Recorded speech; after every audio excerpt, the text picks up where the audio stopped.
नमस्कार, मी सुमित. तुम्ही पाहताय LS मराठी. सकाळच्या बातम्यांमध्ये आपलं स्वागत. पाहूयात काही महत्त्वाच्या घडामोडी. संसदेचं हिवाळी अधिवेशन 1 डिसेंबर पासून सुरू होणार आहे. यात सरकार 10 विधेयकं पारित करण्याच्या तयारीत आहे. अणुऊर्जा क्षेत्र खासगी क्षेत्रासाठी खुलं करण्याच्या तयारीत सरकार आहे. यामुळे अधिवेशन चांगलंच गाजण्याची शक्यता आहे. दिल्लीतून आदेश आल्याशिवाय मनसेला आघाडीत घ्यायचं नाही, हा काँग्रेसचा व्यक्तिगत निर्णय असू शकतो. शिवसेना आणि मनसे आधीच एकत्र आले आहेत. ही लोकांची इच्छा आहे. त्यासाठी कुणाचा आदेश किंवा परवानगीची गरज नाही.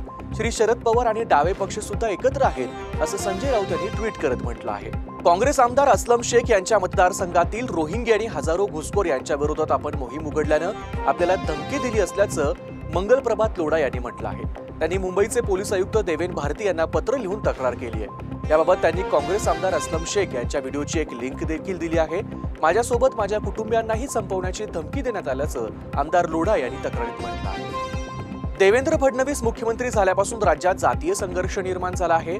मराठा विरुद्ध ओबीसी संघर्ष उभा केला गेलाय. हिंदू मुस्लिम रोज खेळलं जात आहे. यामुळे विखारी वातावरण निर्माण झालं आहे, अशी टीका काँग्रेस प्रदेश कमिटीचे प्रवक्ते अतुल लोंढे यांनी केली आहे. मुंबई महानगरपालिकेतील काँग्रेसच्या भूमिकेवरती मंत्री बावनकुळे यांनी टीका केली आहे. मतांचं लांगुल चालन करण्यासाठी काँग्रेस पक्ष असा निर्णय घेतं. बिहारमध्ये वेगळा तर मुंबईमध्ये वेगळा निर्णय घेण्यामागे त्यांचं हेच कारण आहे. हा काँग्रेस पक्षाचा इतिहास आहे, असं मंत्री बावनकुळे म्हणाले. पुणे पुस्तक महोत्सव यंदा 13 ते 21 डिसेंबर दरम्यान होणार आहे. राष्ट्रीय पुस्तक न्यासातर्फे आयोजित करण्यात येत असलेल्या या महोत्सवाचं यंदाचं 3रं वर्ष आहे. फर्ग्युसन महाविद्यालयाच्या मैदानावरच यंदाही हा महोत्सव होणार आहे. शुक्रवारी वासापूजन करून मांडव उभारणीला सुरुवात झाली.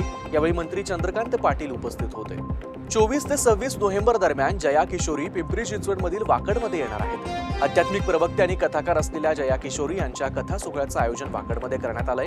हा श्रीकृष्ण लीला मायरा कथा सोहळा 3 दिवसांचा असेल. मुंबई बेंगलोर हायवेजवळील हॉटेल टिपटॉप जवळ हा सोहळा होणार असून यासाठी प्रवेश विनामूल्य असणार आहे. प्रस्तावित रिंग रोडच्या मोजणीसाठी 2 गावातल्या ग्रामस्थांनी विरोध दर्शवला होता. मात्र वारंवार बैठक घेऊन गावकऱ्यांची समजूत काढण्यात पुणे जिल्हाधिकारी आणि PMRDAच्या प्रशासनाला यश आलंय. जांभूळवाडी आणि येवलेवाडी या 2 गावांनी जमिनीसाठी मोजणी करण्याच्या प्रक्रियेला सुरुवात करायला मान्यता दिली आहे. मात्र कदमवाक वस्ती या गावातील जमीनधारकांनी मात्र अजूनही विरोध कायम ठेवलाय. पंतप्रधान मोदी जोहान्सबर्ग इथल्या G20 परिषदेमध्ये सहभागी झाले आहेत. इटलीच्या पंतप्रधान जॉर्जिया मेलोनी यांची त्यांनी भेट घेतली. या भेटीवेळी दोन्ही देशांमध्ये वाढत्या भागीदारीची गरज आणि अनेक क्षेत्रांमध्ये संयुक्त उपायांची रूपरेषा यावरती चर्चा झाली.